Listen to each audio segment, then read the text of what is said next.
warm welcome to a special edition of IDFC First Bank Presents Leaders of Tomorrow Season 13. I'm Ritwika Gupta, and tonight on the show we'll be decoding the emerging new global trade order to understand how India's MSMEs are stepping up to become powerful players on the global stage. In the first segment, I'll be in conversation with John Drew, Chairman World Trade Centers Association, and in the second segment, I'll be chatting with Rahul Ahluwalia, Founder Director, Foundation for Economic Development. But before that, let's first dive into tonight's cover story.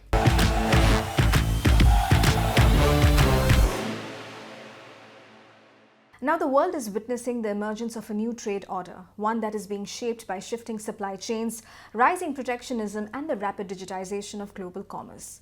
And at the heart of this transformation stands India, increasingly seen not just as a large domestic market, but as a reliable global trade partner. Over the past few years, global businesses have been rethinking where they manufacture, source, and invest. From geopolitical tensions to supply chain disruptions, companies are diversifying beyond traditional hubs. This has opened up a significant opportunity for India to position itself as a trusted bridge between developed and emerging markets. But perhaps the most compelling part of India's global trade story is the rise of its MSMEs. Today, India's MSMEs are stepping onto the global stage, exporting everything from engineering goods to specialty chemicals. At the same time, India is actively pursuing deeper economic partnerships with key regions, including the European Union and the United States, while strengthening its position in Asia, the Middle East, and Africa. However, as global opportunities expand, so do the challenges. Indian MSMEs must navigate fluctuating currencies, compliance requirements, evolving trade rules, and rising competition from across the world. Access to efficient trade finance, seamless cross-border payments, and reliable banking support has never been more critical as businesses look to scale internationally with confidence. In this new trade order, India's MSMEs are not just participating in global commerce, they are fast emerging as its next growth engine.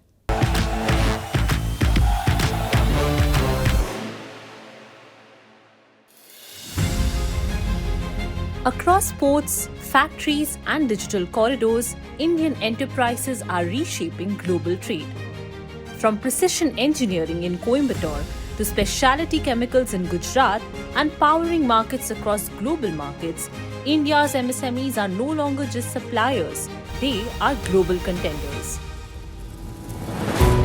Today, import-export is no longer limited to large conglomerates. It is agile, it is digital, it is MSME-led. But global ambition demands global capability. Every shipment dispatched, every invoice raised, every cross-border transaction completed depends on speed, certainty, and trust. As businesses scale globally, managing foreign remittances efficiently becomes mission-critical. Navigating currency volatility, understanding compliance, optimizing costs, because in global trade, margins matter, and so does every basis point of Forex markup. The right financial partner is no longer a back-end enabler. It is a strategic growth catalyst. From seamless cross-border payments, transparent Forex solutions, to efficient trade finance, the strength of your banking backbone can determine the strength of your global expansion. In a world defined by shifting supply chains and rising competition, confidence is currency. And for India's MSMEs, the future of global trade will belong to those who are powered not just by ambition, but by the right financial foundation. This is the new trade order. We are now joined by John Drew, Chairman World Trade Centers Association. Thank you, John, for joining us today. Delighted that you asked me to join you. Now, to begin with, John, we are entering what many call a new trade order. How is global trade being redefined today, and where does India fit into this emerging structure? I think global trade is being redefined every week as we go along here with tariffs, no tariffs, smaller tariffs, and it's having a tremendous impact on business. And from the Indian perspective, I think it is really no different than from the American perspective or the European perspective. We are trying to keep up with these changes, and we're trying to monitor how the changes are affecting our businesses. So we're constantly adjusting, which is very, very difficult for businesses, especially medium-sized businesses who really don't necessarily have the support team that they need to keep up, and they don't necessarily have the ability to change the pricing as quickly as the world is changing and affecting them. So it's a difficult time. So I think we're all suffering from the uncertainty of what's going on right now. Now, John, we are also seeing a more protectionist environment globally. How can a collaboration between countries and trade networks like the World Trade Centers Association counter this trend? I think the World Trade Center is in a very, very special position. It is made up of, as you know, as our member of the license holders that we have around the globe. In India, we have 33 World Trade Center licenses right now. And amongst those 33, there are some people who are experts in trade, in trade, in tariffs and trade rules and trade law. I think those people are particularly valuable right now because they have the best ability to monitor and to advise us on really what the markets look like and what these changes that are taking place. One of the interesting problems I think we all have is where to go to find someone who is knowledgeable and trustworthy. There's lots of places you can get information. There are few places where you can get trusted information from someone who is really working at giving you the best information. So I think the trade centers and many of their staff are uniquely qualified to provide that. We also have, as the World Trade Center Association, a network. And that network is people in other parts of the world who also have that same kind of expertise and those same kind of people working for them. And in that regard, our network is, again, a group of people that we can rely on and trust to give us the best information, the most honest assessments that they can provide. I think that today is extremely important because I think with so much uncertainty and so much concern about what may change and how it will impact us, our business, our company, our product, I think relying on people you can trust and who can provide you the best information, I think is essentially very, very important to you. So, John, MSMEs are becoming key drivers of cross-border trade. How can global trade ecosystems better integrate smaller businesses into international markets? I believe today, worldwide, most companies start off, even in their very, very earliest beginnings, thinking that they'll become global. I know there's some exceptions to that, but startups, especially startups in the technology area, feel we're going to be global, we're going to be international, we're going to be growing in the world very, very soon. So even smaller companies that are starting off feel that they have a global future. And in looking at the global future, they need to find people can find them pathways that they can follow safely so that they won't make, I think, bad business decisions. As I said, with this changing world we're in, that becomes very, very difficult for many companies to make those to adapt. So having someone that you can rely on for that advice and for that knowledge that is local but has an international team of people that they can reach out to can make a very, very big difference and make your life a little bit easier. Though I must say life right now in business is very difficult. So, the India-EU trade deal is being hailed as the mother of all deals, as a landmark pact. How significant could this be for global trade flows and for Indian exporters? First of all, India is changing its focus somewhat to look at the EU situation and go to EU. EU is welcoming the Indian interest in the Indian businesses to do more trade with them. I think vice versa. I think Europe has realized that it needs to broaden its own business base and away from North America and look more towards an India where there's this thriving, growing market. So I think it bodes very well for both of them. anytime you start something new, you're going to have hiccups. You're going to start and stop a bit while you figure out the best way to move forward. But I do believe that the common interest of supply and demand between India and the EU is there. I think, quite frankly, many of the products coming out of the EU would be welcome in India, and I think the craftsmanship that is in the products that are coming out of India going into a European market that's very pricey could in fact help the consumers in Europe very much by getting excellent products at a lower price. So I think it could all work out very, very well.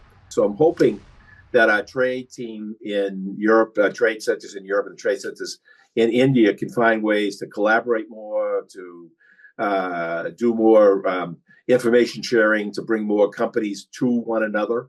So I think it bodes well for both. And I think it's a phenomenal growth market for Indian mid-sized and smaller businesses. Now, John, digital trade infrastructure, logistics, trade finance are evolving rapidly.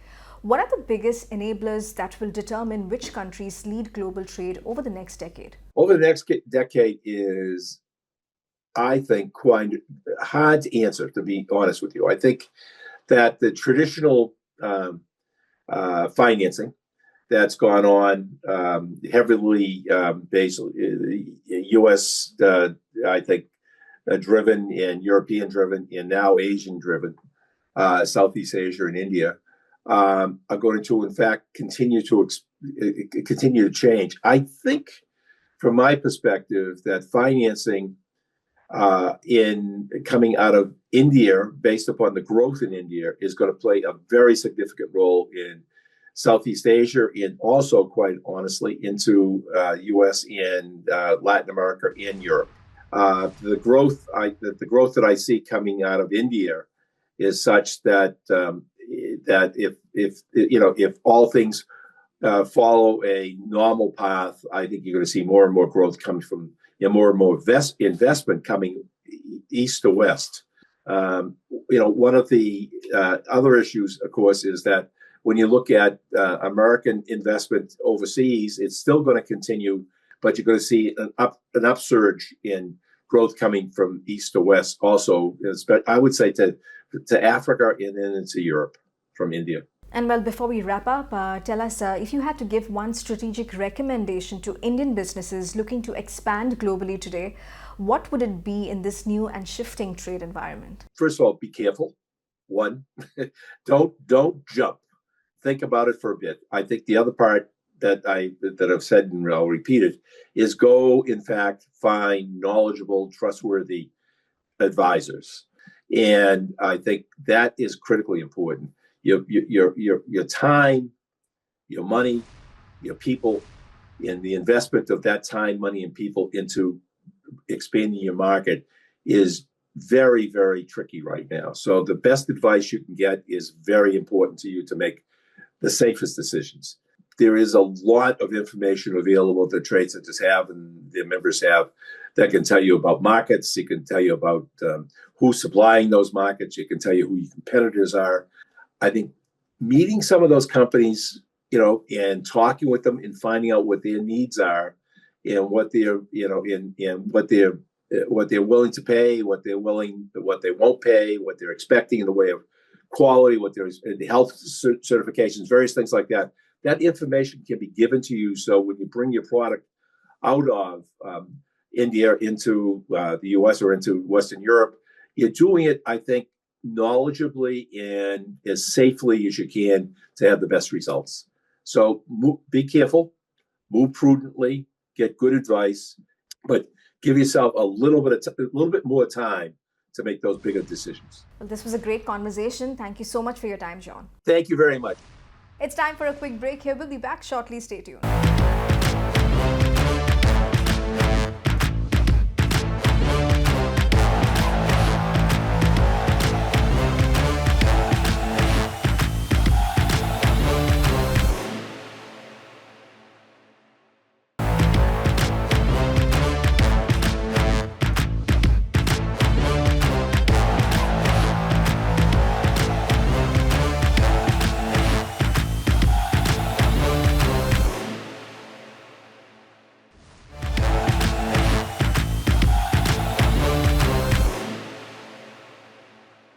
Welcome back to IDFC First Bank Presents Leaders of Tomorrow Season 13. In this segment, we focus on how India's MSMEs are seizing emerging global trade opportunities amid shifting tariff regimes, evolving export ecosystems and expanding market access. In conversation with Rahul Ahluwalia, Founder Director, Foundation for Economic Development.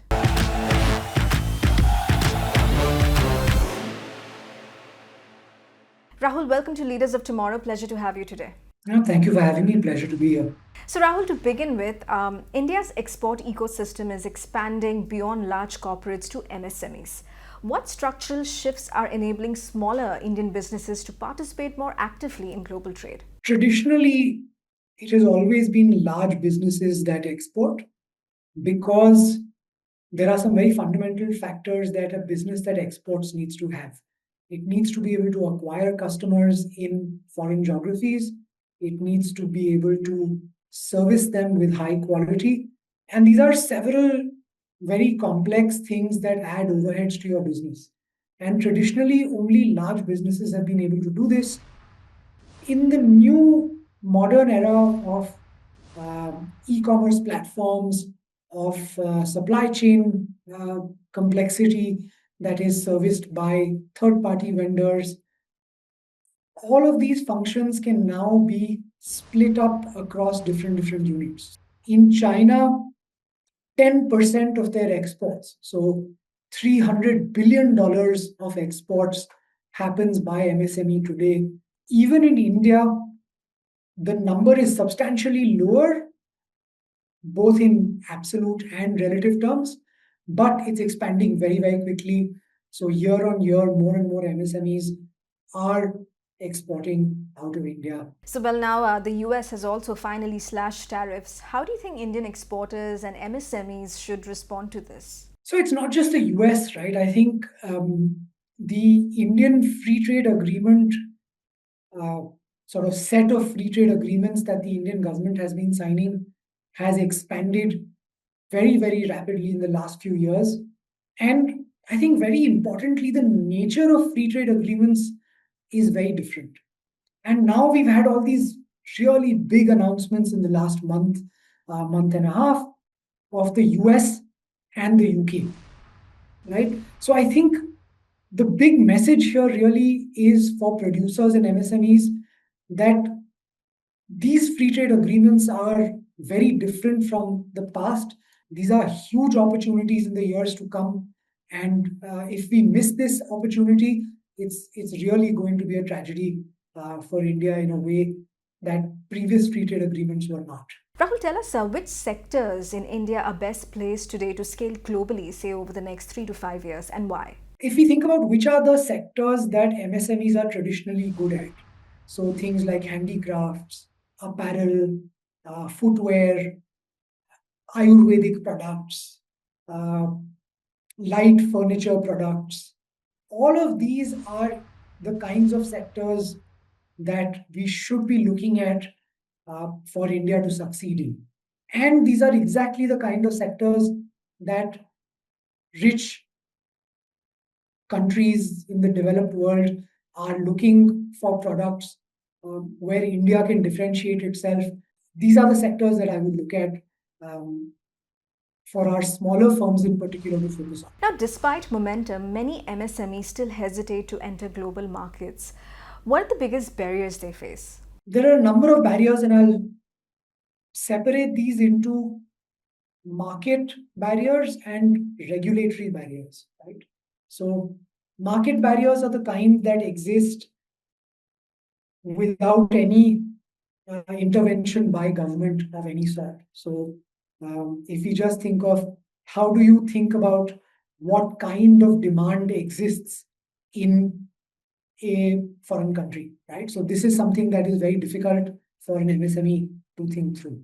On all of these, I would argue that there has never been a better time for MSMEs to approach these markets because there are a number of platforms and a number of solutions that are available if they just look carefully, right?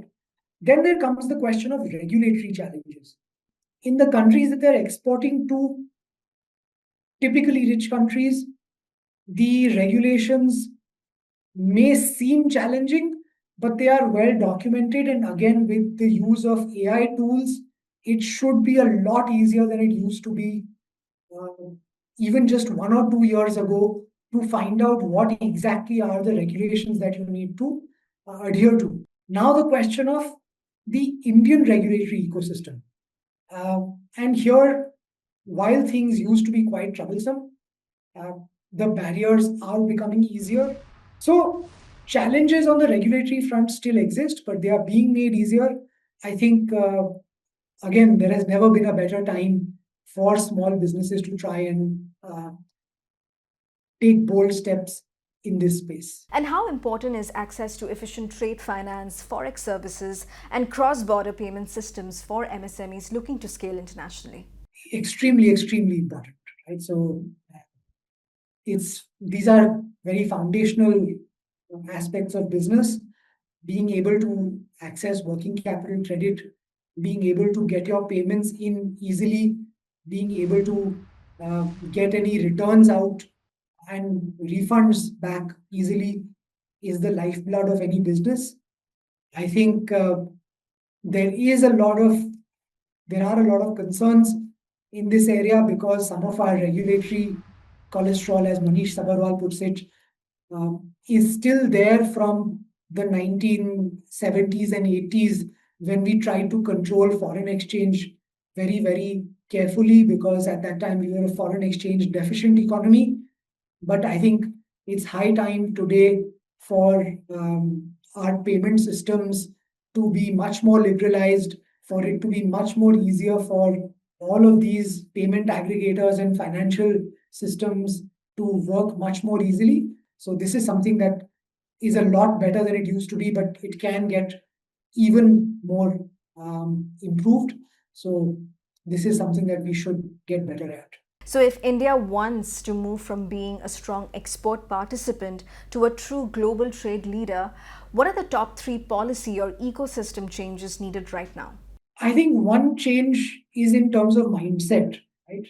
I think true global trade leadership comes from being very competitive in the global market, not by protecting your domestic industries blindly, right? So you should always support your domestic manufacturers, but not do it in such a way that leaves them unable to compete without your support.